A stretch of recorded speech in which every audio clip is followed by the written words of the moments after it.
Can you feel it? Can you smell it? Can you hear it?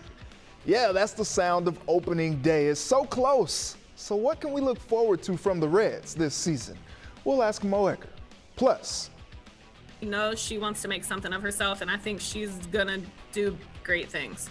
Vivian Willis is a two-sport star at Mount Healthy, but she's not just exceptional on the field. Mike Dyer tells us why she's living her best life in high school. And it's a new week, and we're still asking the same question. What in the world is going on in Clifton? We'll talk about the investigation into the Bearcats basketball program.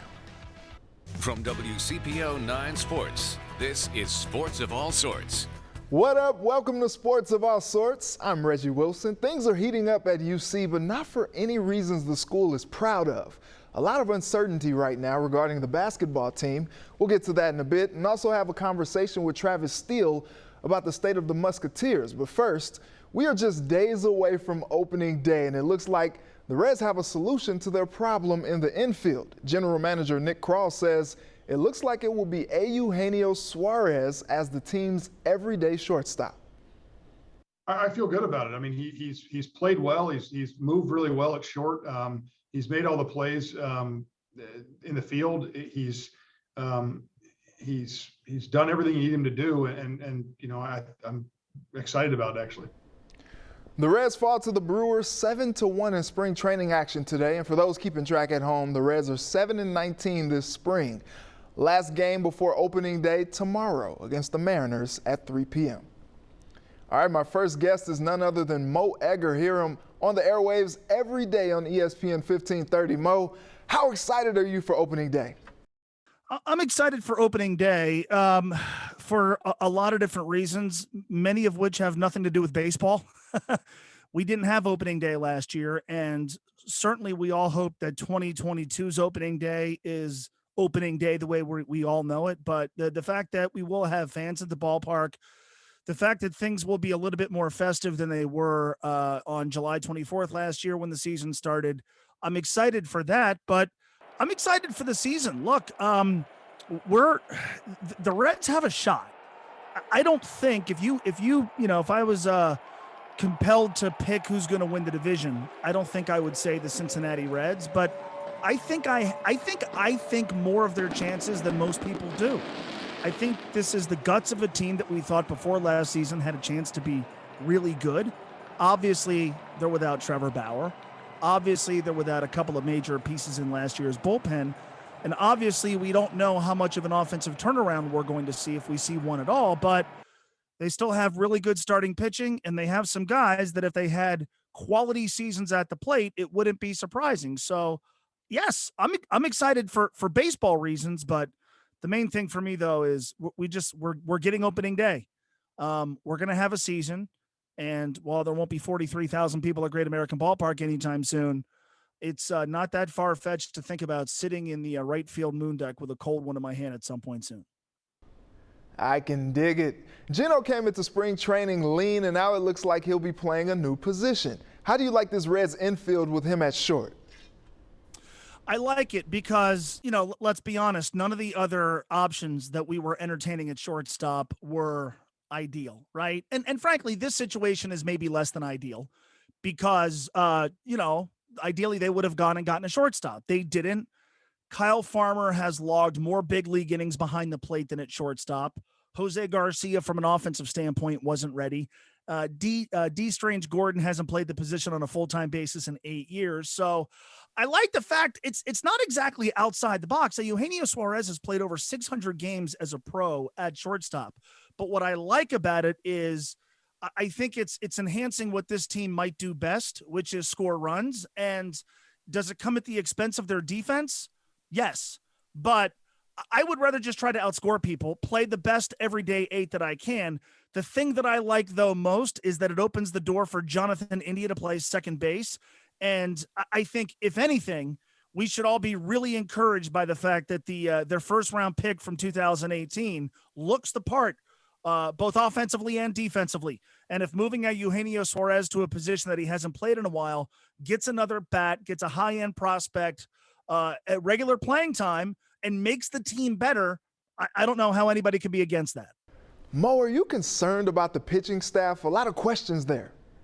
I'm concerned about the front end of the bullpen because they're without Raisel Iglesias and Archie Bradley. I know Archie Bradley wasn't a huge part of the team last year, but I mean, they gave up a guy that many think is a top 10 to 15 prospect in order to get him, and they gave him away. They got nothing for Archie Bradley, and the guy they got for Raisel Iglesias got cut this weekend. So I'm a little bit worried about that. Their starting pitching top to bottom, I think, has a chance to be pretty good. Now, we don't know whether Sonny Gray, how much time he's going to miss, but I think there are a lot of teams that would like to go into a season with a front three of Castillo, Gray, and Tyler Mahle.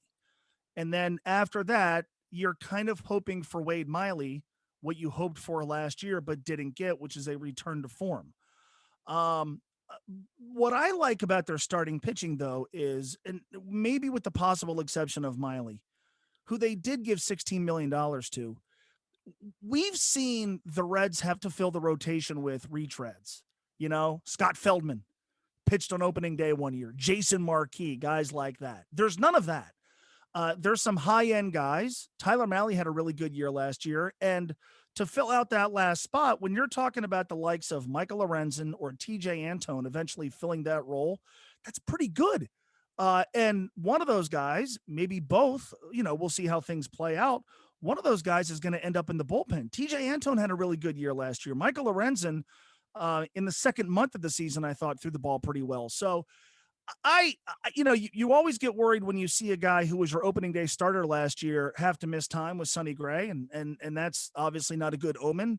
But as much as we can talk about who they don't have, not only do I think that do they have a decent chance to have a pretty good rotation this year, but it's not that far-fetched to think about 2022, where the starting rotation could include Luis Castillo, Sonny Gray, Tyler Mahle, Nick Lodolo, and Hunter Green. Boy, there's a lot of general managers who would like to think ahead to next season and think that could be their rotation. The Reds pitching can still be a strength, and it could still be a strength not only for 2021, but it can still be a strength long-term. And that's saying something when you let the reigning National League Cy Young Award winner get away. All right, Mo, stick around because I want to get your thoughts on what's going on in Clifton. But I want to hear your thoughts. How do you see this Reds season going? Playoffs? Will they regress? Let me know. At Reggie Wilson TV, tweet me there, and make sure to use the hashtag SOAS. Well, we finally heard from the University of Cincinnati about the basketball team, but it left us with more questions. Coming up, what the athletic director is saying, and hear what Mo has to say about the situation.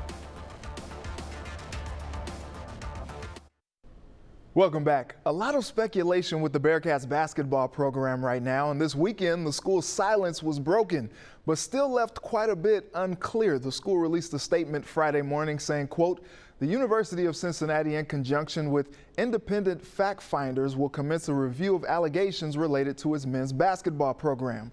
But there are no specific allegations mentioned. Then the athletic director, John Cunningham, in his own statement said this about the situation. "The university has always put the welfare of its student athletes first. We feel this is an essential step to ensure that all of our athletic programs meet the highest standards." Not really giving us a whole lot. Things just seem to have unraveled really fast. 2 weeks ago, the Bearcats lost in the conference championship game, and within about 2 days, 6 players entered the transfer portal. That, of course, concerned many fans because the program is down to just a handful of scholarship players for the upcoming season. And we still don't know what these allegations are, so let's talk it out with Mo Egger, who's back with us. Mo, what's your interpretation of what's going on with the Bearcats? Well, the program's in limbo right now, and that's the last place you want to be if you're a college basketball program, especially one that is coming out of what you thought was going to be a rebuilding season, going into, no matter who the coach is next year, going into what is going to be a rebuilding year. You want to get a jump start on the next rebuild. You can't do that when your program is kind of twisting in the wind. You mentioned the word allegations. That was the most interesting word used in that statement released by the University of Cincinnati on Friday. Allegations. That is a word connected to wrongdoing. That is a word connected to rule breaking. That is a word connected to things that are that would cause a coach to get fired for cause. And to this point, as we've talked about the situation with John Brannon and the dynamic between him and the players who left, Nobody has alleged anything. People have talked about a personality clash.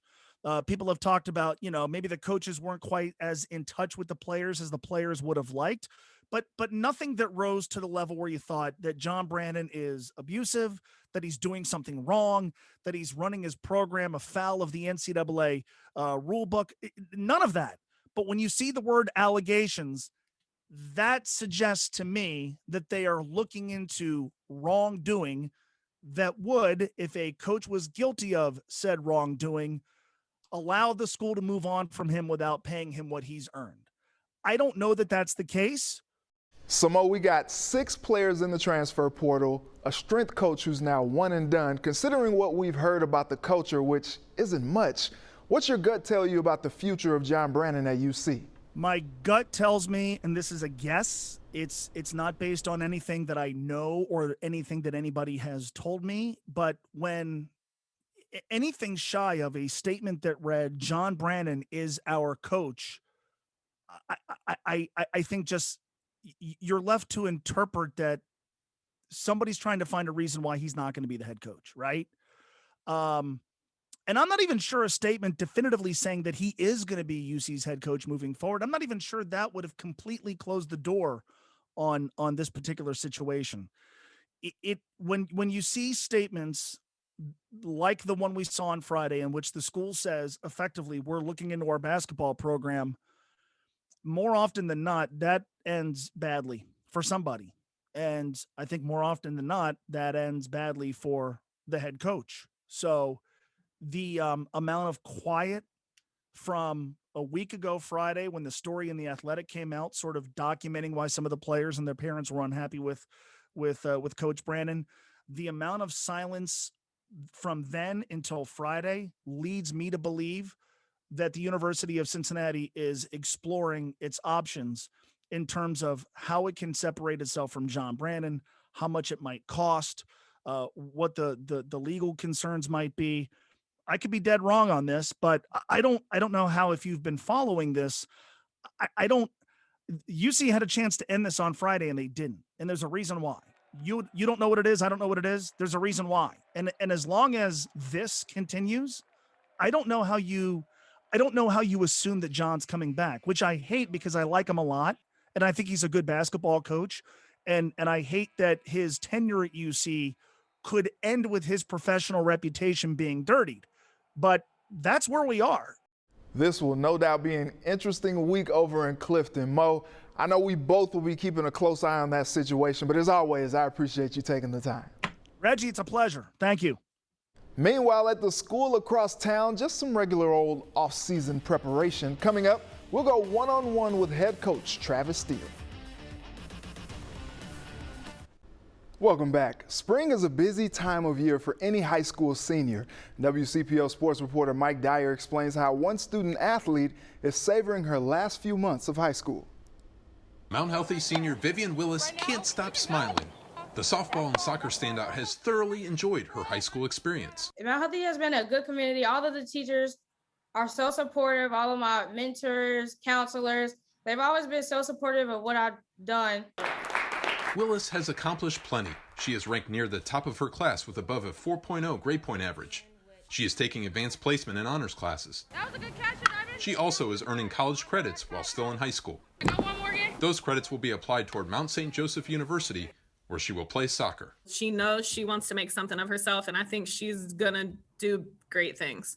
She just, already is wonderful.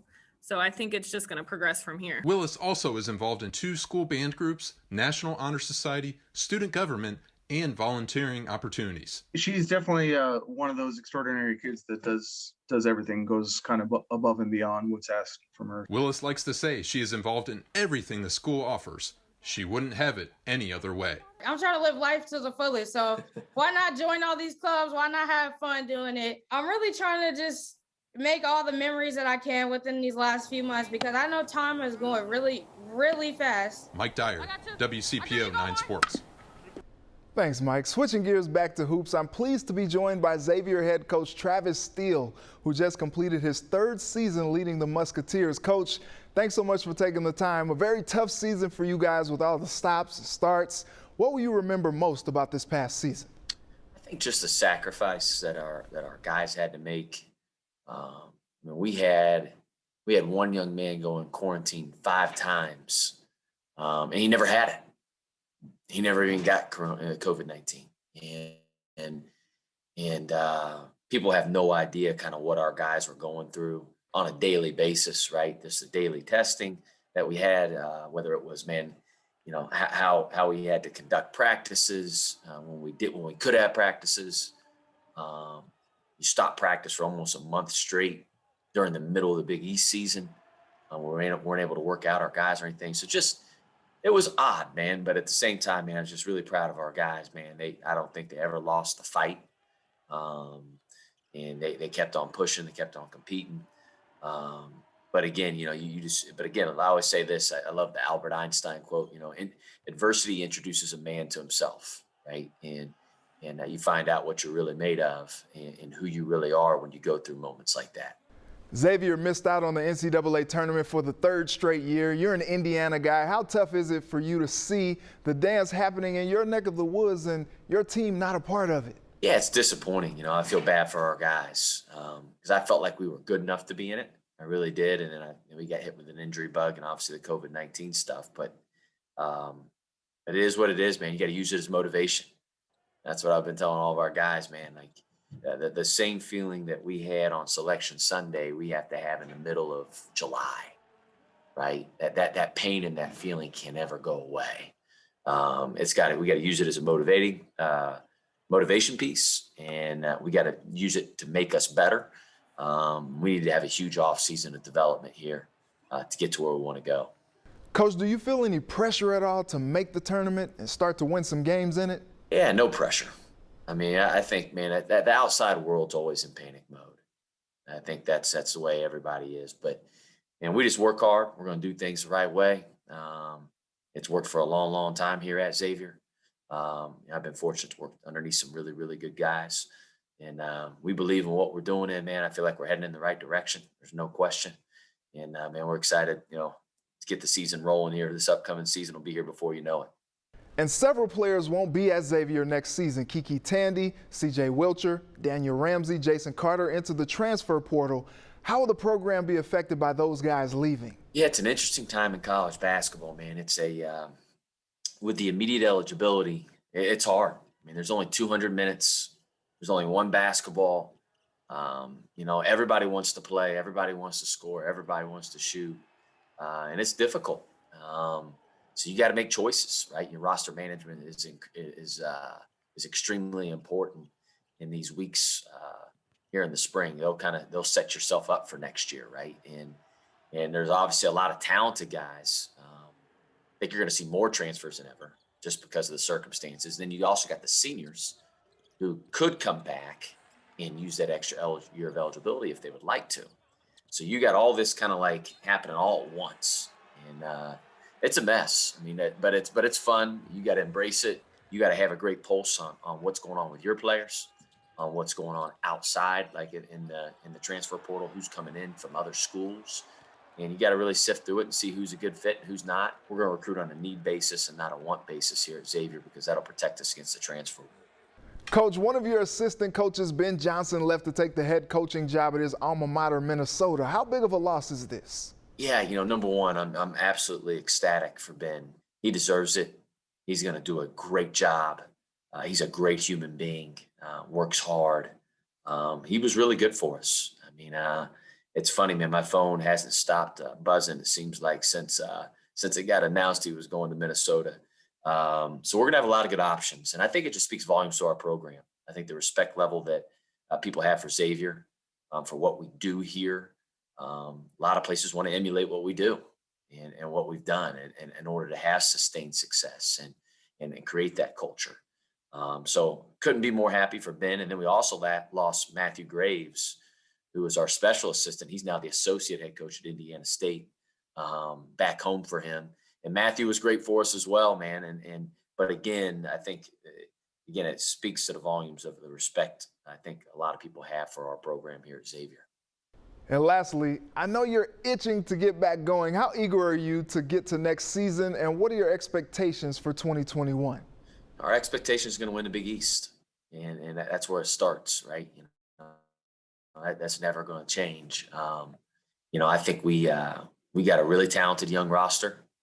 We have to develop our guys. Our guys got to get stronger. They got to get tougher. We got to get more. We got to diversify their skill set, because we really didn't get an opportunity to have much of an offseason last year due to COVID, and so we got to really get guys to take that next step. So we got a lot. I think we have some of the most talented young guys in our league. Now it's up to us and our staff to get them better over this offseason so they can have the impact that they really want to have next year. Well, Coach Steele, I really appreciate the conversation tonight. Thanks again for coming on with me. Be well until we talk again. Thanks, Reggie. And we'll be right back to wrap up the show. Welcome back. Well, it's been real. It's been fun. It's been real fun, but we got to go. I'd like to thank my guests, Mo Egger and Travis Steele, for joining me tonight. And thank you to my village who helped me put this all together. Thank you for watching. Let's do it again next Sunday. Until then, have a good night and a very blessed week.